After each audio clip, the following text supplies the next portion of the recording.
రాష్ట్ర ప్రభుత్వం రైతులను చిన్నచూపు చూస్తోందని మండిపడ్డారు వైఎస్ఆర్సీపీ ఎమ్మెల్సీ మొండితోక అరుణ్ కుమార్. బీమా ప్రీమియం చెల్లించకపోవడంతో అన్నదాతలు తీవ్రంగా నష్టపోతున్నారని అన్నారు. 2024 ఏప్రిల్లో 834 కోట్ల రూపాయలు చెల్లించకపోవడంతో రైతులు 1324 కోట్లు నష్టపోయారని అన్నారు. ఈ 20 నెలల కాలంలో తుఫాన్ల వల్ల నష్టపోయిన రైతులకు ₹1 నష్టపరిహారం కూడా ప్రభుత్వం ఇవ్వలేదన్నారు అరుణ్ కుమార్. ఫసల్ బీమా యోజన ఒకటి అధ్యక్ష, weather based crop insurance scheme ఒకటి అధ్యక్ష. రైతులకు పంట ప్రీమియం స్టేట్ గవర్నమెంట్ చెల్లించకుండా ఉండటం వల్ల రైతులందరూ కూడా చాలా నష్టంలో ఉన్నారు అధ్యక్ష.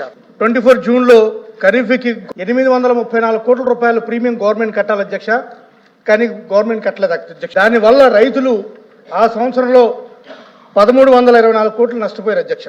2024 రబీలో కూడా 88 కోట్లు కట్టాలి, కట్టలేదు. 2025లో ఖరీఫ్లో 172 కోట్లు కట్టాలి. ఇవి మొంతా తుఫాను కానీ దిత్వా తుఫాను కానీ ఈ తుఫాను బాధితులకి పంటకి ఎవరికి కూడా ₹1 చేతికి రాలేదు అధ్యక్ష.